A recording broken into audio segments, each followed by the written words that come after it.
God. হ্যাঁ আর্যিকর থেকেই বেরোবে। হ্যাঁ। তো আর বলো এবার। বলছি ওটা হয়েছে কি বলতো, ও 2টো অব্দি পেশেন্ট দেখেছে, ঠিক আছে। রাত্রি পেশেন্ট 2টো? রাত্রি 2টো, ঠিক আছে। আচ্ছা। 2টো অব্দি পেশেন্ট দেখেছে, দেখে রুমে এসে অনলাইনে অর্ডার করে 4জন বন্ধু মিলে খেয়েছে, ডিনার হুম করেছে। হুম করে ও খুব টায়ার্ড ছিল, যেহেতু 36 ঘন্টা ডিউটি ছিল, হুম টায়ার্ড ছিল। ও কি করেছে, ওই সেমিনার রুমে গিয়ে হুম শুয়ে পড়েছে একটা রেড কালারের ব্ল্যাঙ্কেট ঢাকা দিয়ে। হুম। কিন্তু তারপরে মানে সেমিনার রুমে এমনি কি তোমাদের ওরকম সেমিনার রুমে টুমে ঘুমানো হয়? মানে আমি যদিও কোনো আইডিয়া নেই, ওই জন্য জিজ্ঞেস করছি। না, এবার একটা রেসিডেন্টের ডক্টর রুমস থাকেই, আচ্ছা। বুঝতে পেরেছিস, তারপরেও সেমিনার থাকে। এবার হুম। সেমিনারে একটা বেড থাকে, আর আচ্ছা ডক্টরস রুমে 2টো 3টে যেরকম বড় ঘর হবে সেরকম বেড পাতা থাকে। আচ্ছা আচ্ছা। মেনলি ডক্টরস রুমে শোয়ার কথা, ঠিক আছে। হুম হয়েছিল কি, ওকে বডিটা পাওয়া গেছে সেমিনার রুমে, হুম কিন্তু ঘুমাচ্ছিল ডক্টরস রুমে। যে হুম রুমটা তোর এখন ভাঙা হয়েছে, দেখেছিস রুমটা ভেঙেছে, হুম হুম হুম হুম, একটা ভিডিও ঠিক দেখছিলাম। বাথরুমের পাশেই, হুম ঠিক আছে, মানে বাথরুমটাকে অজুহাত দিয়ে হুম ওই রুমের দেয়ালটা ভেঙে দিয়েছে। অ্যাকচুয়াল কাণ্ডটা ঘটেছে তোর ইয়েতে, ওই রুমটার ভেতরে, ডক্টর রুমে? ডক্টরস রুমে। ডক্টরস রুমেটা ঘটনাটা ঘটেছে, ওই বডিটাকে তো ডক্টর ধস্তাধস্তি। রুমে ওই দিন আর কেউ ছিল না, খালি মানে অনলি ওই দিদিটাই ঘুমাচ্ছিল? হ্যাঁ, এবার তোকে আমি বলি, অন কলে নিশ্চয়ই একজন থাকবে না, না। ওরা জুনিয়র সিনিয়র মিলিয়ে থাকে, এমনকি থার্ড ইয়ার একজন থাকবে, সেকেন্ড ইয়ার একজন থাকবে, হুম প্লাস ফার্স্ট ইয়ারের ইন্টার্নশিপরা যারা থাকে তারা ইন্টার্নরা থাকে। হুম আর চেস্ট এমন একটা ওয়ার্ড হচ্ছে, কোভিড এর পর থেকে প্রায় হামেশাই সবার শ্বাসকষ্ট হচ্ছে, মানে আসছে মানেই শ্বাসকষ্ট হচ্ছে। হুম আর চেস্ট ওয়ার্ড আর চেস্ট মেডিসিন দুটোই হুম পাশাপাশি ওয়ার্ড, হুম ঠিক আছে। হুম। তো কেউ কি শুনতে পায়নি? কেউ শুনতে পায়নি। হ্যাঁ, ওটাই তো আমি ওই দিনকে ওটাই ভাবছিলাম এবার যে। দেখ, ধস্তাধস্তি করাতে একটা নিশ্চয়ই চিৎকার হয়, একটা ভাইলেন্ট হয়, হুম হুম বুঝতে পেরেছিস। হুম তারপরে আবার কি, যে 4জন ওর সাথে খেয়েছে তারা কোথায়, তারা কেন মিডিয়ার সামনে আসছে না? হুম। তাই ঠিকই তো, তো। তারা কেন আসছে না? তোমার ওই এক- দিন ডিউটি ছিল না রাতে? ওই দিনকে আমি নাইটে ডিউটি করছিলাম। আচ্ছা। আমি নাইটে ডিউটি করে এসেছি, আমার লাস্ট নাইট ছিল। তো হুম আমার তো 3 দিন নাইট থাকে, তিন হুম দিন নাইট থাকার পর লাস্ট নাইট ছিল, লাস্ট নাইটের পর বুধবার আমার লাস্ট নাইট, বুধবার রাতে ঘটনাটা ঘটেছে। হুম আমি বাড়িতে এসেছি, রীতিমতো বাড়িতে এসে শুয়ে পড়েছি। 3টের সময় আমার কাছে ফোন এসছে যে সবাইকে ডেকে পাঠিয়েছে, ইমিডিয়েট আয়। হুম। তখন গিয়ে দেখি আরজি করে এই অবস্থা, পুরো গোটা হাসপাতালকে ডেকে পাঠিয়েছিল। গিয়ে দেখি পুলিশ ছয়লা, মানে, আর ওকে যেভাবে, আমি তো বডিটা দেখেছি রে, মানে আমাদের হুম এখনো পর্যন্ত চোখ থেকে নামছে না। রীতিমতো মনে হচ্ছে মেয়েটা যেন আমাদের পাশে পাশে ঘুরছে, হুম একদম হুম হুম এরকম, মানে মানে অদৃশ্যমান, মানে আমরা এরকম ভাবতে পারছি না যে এরকম ভূত হুম থাকে বা একটা স্পিরিট থাকে বা কিছু। এখন আমরা বুঝতে পারছি না ওর আত্মাটা এখনো ঘুরছে আমাদের আশেপাশে। দেখ, ওর আমার তলাটায় নাকি, তো ওর থেকে ও থাকে 4তলায়, 4তলায় ঘটনাটা ঘটেছে, ঠিক 2টো ফ্লোর নিচেই আমি থাকি, আমার আচ্ছা। রুমটা, ঠিক আছে। কিন্তু তাও আতঙ্কে আমরা মানে একদম স্তব্ধ হয়ে গেছে আর্জিগরটা। কিন্তু ব্যাপারটা হচ্ছে, তাহলে ডক্টর রুম থেকে ওকে সেমিনার রুমে নিয়ে যাওয়া হয়েছে? হ্যাঁ, অবশ্যই নিয়ে যাওয়া হয়েছে। এবার দেখ, নিয়ে যাওয়া হয়েছে, ওকে যেভাবে মারা হয়েছে, এটা একার পক্ষে সম্ভব অসম্ভব, না দিস একদম। Is a impossible. পুরোপুরি গ্যাং রেপ, গ্যাং রেপ ছাড়া কোনো কিছু নয়। আর শুধুমাত্র রেপ নয়, রেপ হলো, করলো, ছেড়ে দিল, ঠিক আছে, ওকে রীতিমতো মার্ডার করেছে। মানে মানে হিসেব মতো যা বুঝছি মানে তোমার কথাতে, হ্যাঁ, ওটা হচ্ছে ওর ওই বন্ধু বান্ধব মেবি ইয়েস, জড়িত। এক্স্যাক্টলি। হয় ওর বন্ধু বান্ধব কেউ, ঠিক আছে, মানে 4জনের মধ্যে কেউ, আইদার ওকে এমন কিছু করতে বলতে, দেখ বড় বড় কোম্পানিতেও তো এরকম হয়, মানে হুম হয় তুমি আমার সাথে কম্প্রোমাইজ হুম করো, নয় হুম তুমি হুম চাকরি হুম ছেড়ে চলে হুম যাও, হুম হুম হয় হুম তো। হুম হুম। এ- এখানেও সেরকম কিছু একটা হয়েছে, যাকে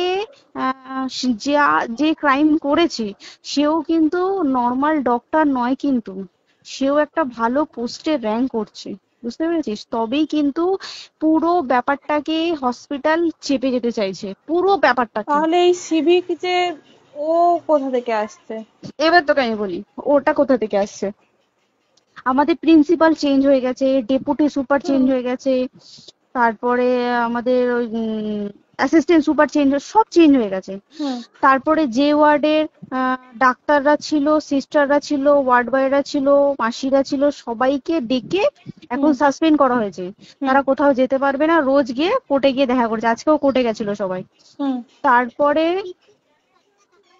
উম, তারপরে তোমার তোর এগুলো হলো, তারপরে তোর কি বলে, আরে বল না, ওই সিবিআই এটা হয়েছে কি, মানে ও সেই সঞ্জয় রায় যে ধরা পড়েছে, হুম অ্যাকচুয়াল কিন্তু ও নেই, হুম ঠিক আছে? ওর এতটা ক্ষমতাই হয় না। ও অত রাত্রে কি করতে যাবে? হুম ও অত রাত্রে ওখানে কি করতে যাবে? ও না পেশেন্ট, ও নাকি বলছে দালাল পেশেন্ট নিয়ে গেছে। তো পেশেন্ট নিয়ে যখন গেছে, দিদিটার রুমে যখন যাবে, নিশ্চয়ই দিদিটার রুমে কোনো কাগজপত্র দেখাতে যাবে, সেই অবস্থায় গিয়ে দেখে যে এরকম এরকম ঘটনা, তা ঝাঁপিয়ে পড়েছে ওর উপরে। হুম এরকম কিছু কি, তাও কিছু নয়, শুধু গেছে দেখছে ড্রিঙ্ক অবস্থায়, ওকে ক্যামেরায় দেখা গেছে ড্রিঙ্ক অবস্থায় গেছে আর এসছে, এইটুকুই দেখা গেছে। তারপরে হচ্ছে কি, তোর অনেক রকম, এখানে অনেক রকম ব্যাপার আছে। যে দিনকে ঘটনাটা ঘটে তার ঠিক দুদিন পরে ওই সেমিনার বাথরুমের অজুহাত দিয়ে ডক্টর যে রুমের হুম দেওয়ালটা আছে, ওই হুম দেওয়ালটা ভেঙে দিয়েছে। কেন? প্রথমে ওকে বললো সুসাইড করেছে, আমাদের যখন ফার্স্ট খবর আছে তখন সুসাইড করেছে। হুম তারপরে যখন হসপিটালে যাই তখন গিয়ে শুনছি নাকি না, সুসাইড করেনি, এটা রেপ করেছে, রেপ করে মার্ডার করা হয়েছে। হুম বুঝতে পারলি, এখানে বিশাল বড় একটা গেম চলছে। এবার আর যে ওর উপর কি রাগ ছিল মানে? হ্যাঁ হ্যাঁ হ্যাঁ হ্যাঁ হ্যাঁ হ্যাঁ, একদম আমি তো কি বললাম, শোন, তুই যদি কারোর সাথে কম্প্রোমাইজ করি তাহলে তোর পোস্ট হুম বাড়বে, হুম হুম তুই হুম কারোর সাথে কম্প্রোমাইজ করবি না, তোকে মার্ডার করে দেবে। মানে মানে ওরকম টাইপই কিছু বলছো তো? এরকমই টাইপের কিছু একটা ছিল। আইদার খুব রাফ, মানে খুব রাগ, খুব মানে খুব ওর উপরে খুব ফ্রাস্ট্রেশন ছিল, যারই ছিল খুব ফ্রাস্ট্রেশন ছিল। শুধু ওকে মারিনি রে, রীতিমতো মার্ডার করেছে। ওর যে ক্ল্যাচারটা ছিল, হুম ওর আমি ইউরিন, শুনেছি এটা। ওর ইউরিনের রাস্তায় ক্ল্যাচারটা ঢুকিয়ে দিয়েছে, তুই ইস, জানিস?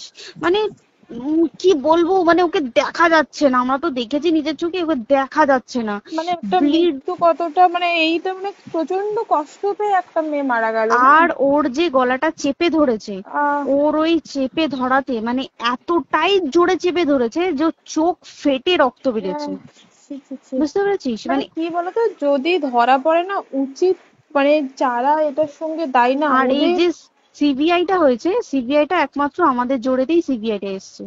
মানে হুম হুম আমরা ওই সঞ্জয় রায় একার পক্ষে সম্ভব না এইসব। তারপরে পোস্টমর্টম রিপোর্টে তুই জানিস, ওই আমাদের ভাজাইনা থেকে 150 গ্রাম স্পাম বেরিয়েছে।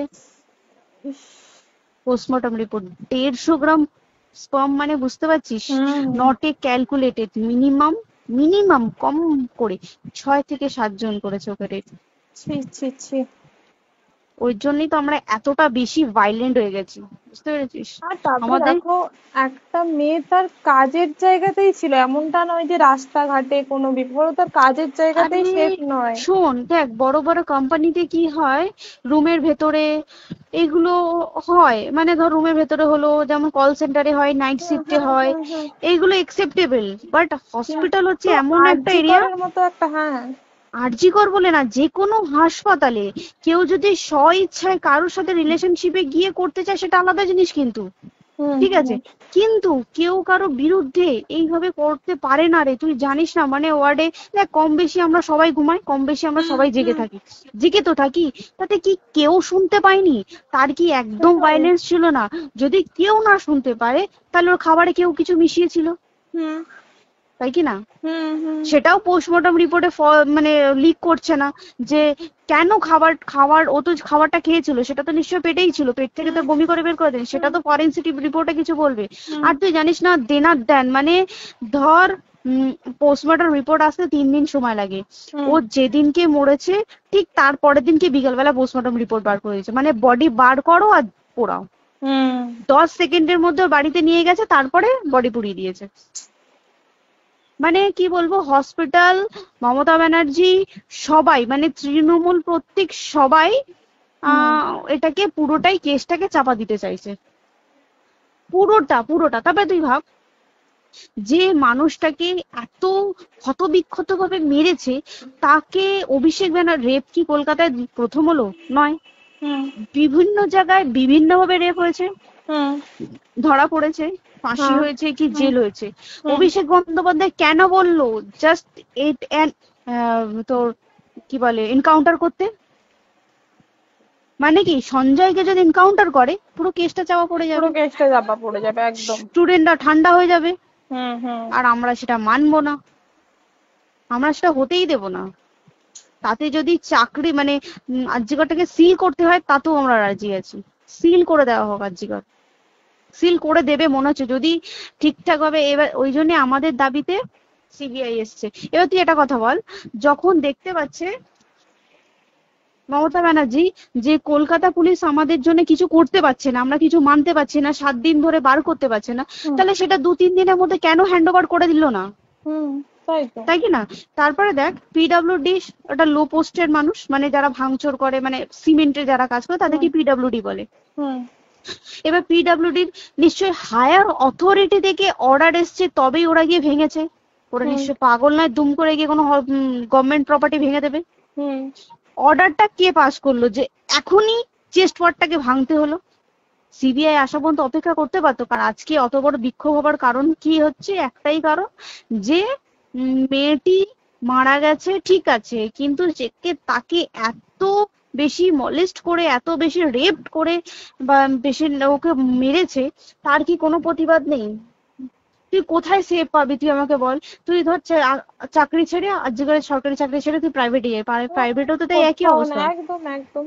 প্রাইভেটেও একই অবস্থা। তুই কোনো চায়ের দোকান খুলে বসবি, অনার্সশিপে তুই বসলেও তাও এসে তো হাজার ছেলেরা থাকে, হুম। হাজার ছেলেরা টিজ করে, তুই কোথায় কি করবি? তাহলে আমাদের সেফটি কোথায়? আমাদের মুখ্যমন্ত্রী মমতা ব্যানার্জি সে একটা লেডি হয়ে তাহলে আমাদের কি সেফটি দিয়েছে? আমাদের কি লক্ষ্মী ভান্ডার দিলে this is a problem solve? পুরো মাসের আমাদের কি সব খরচা চলে যায় লক্ষ্মী ভান্ডারে? জানি না, আই ডোন্ট নো। মানে আমরা প্রচুর ক্ষেপে আছি, প্রচুর। মানে এর বিচার না চাওয়া পর্যন্ত তুই ঠিকই তো। ভেবে চল কি এটা সলভ হবে না। আমরা মানে বিচার আমি নিয়ে আমি কথা বলবো। 2 দিন ধরেই ভাবছিলাম তোমাকে ফোন করবো, কিন্তু মানে এটা ওটাতে হয়ে উঠছে না। আর তোমাকে তো হুম। আমি ওই দিন রাতেই হোয়াটসঅ্যাপ করলাম না। হ্যাঁ হ্যাঁ এবার হ্যাঁ। তখনই না আমি ব্যাপারটা অতটা বুঝতে পারিনি, আর আমার তার পরের দিনই ভোরবেলা ডিউটি। তা হ্যাঁ, আমি খুব তারপর সাবধানে থাকিস রে, আর খুব বলো না, সাবধানে না না। থাকিস। হ্যাঁ তাই তো, এখন মানে আর তোমরাও সাবধানে থাকো সবাই। কি বলবো বল, কিছু বলার নেই। দেখ আমাদের মধ্যবিত্ত মানুষরা আমাদের চাকরি করে খেতেই হবে, সোজা কথা। একদম একদম। তাই কিনা বল? বাবার এত হুম। পুঁজি নেই যে বসে অত, বসে খাবো, ঠিক আর আছে? সেই মেন্টালিটিও নেই। পুঁজি হ্যাঁ যদিও থাকে, মেন্টালিটিও নেই হ্যাঁ, যে এবার বাবার তুই, পুঁজিতে খাবে। এবার একটা কথা তুই বল, চাকরিটা কোথায় গিয়ে করবো তুই একটা বল? কোন সেটাই। স্টেটে গিয়ে চাকরি করবো তুই আমাকে বল? ওই যেমন, মানে এটা হয়তো আমার মা যেমন বাড়িতে থেকে 7টার মধ্যে ঢুকে যাও, দিদিকে তো ধরো অনেক রাত অব্দি 9টা, 9:30, 10টা অব্দি ল্যাবে থাকতেই হয় না। এবার তুই কি করবি কি বল, কি করবে করবি? বলো তো, এখন কিছু নেই। করার আছে? দেখ ল্যাবেও তো সব ছেলেরা আছে, ছেলে হ্যাঁ আছে মেয়ে আছে। তুই একদম। কাকে বারণ করবি, তুই কাকে বিশ্বাস করবি তুই বল? তুই ধর কলিগদের সাথে খেতে বসেছিস, ঠিক আছে, তোর টিফিনটা যদি কেউ চাইলো তুই তাকে না দিয়ে পারবি? না একদমই। আর কার মনে যে কি আছে সেটাই তো কি খুব বলবি সমস্যা। বল? এবার তুই বল খাবারটা যে খাবি, তোর টিফিন কেউ চাইলো বা তোকে যদি কেউ বললো কে একটু একটু খা, যেমন আমরা শেয়ারে হয় স্কুলে হ্যাঁ যেটা আমাদের আমাদেরও শিখে হয়, এসেছি, যেটা হ্যাঁ স্বাভাবিক, এটা সবারই এটা তো হয়। স্বাভাবিক। তুই বল তাতে যদি এরকম অবস্থা হয় তাহলে কি করবে মানুষ, তুই আমাকে বল? আজকেও তো তাই আমাদের দেখ না, 11টা থেকে আমাদের তোর ক্যান্ডেল দিয়ে হোয়াইট ড্রেস হুম। পরে সব শ্যামবাজারে একতা হবে। এখন আবার বৃষ্টি শুরু হয়েছে, কে জানে বৃষ্টি, কি প্রচুর বৃষ্টি শুরু হলো। কি হুম। হবে জানি না আমি। ঠিক আছে গো, টাটা। হ্যাঁ হুম চল টাটা। হুম হুম হুম। হুম।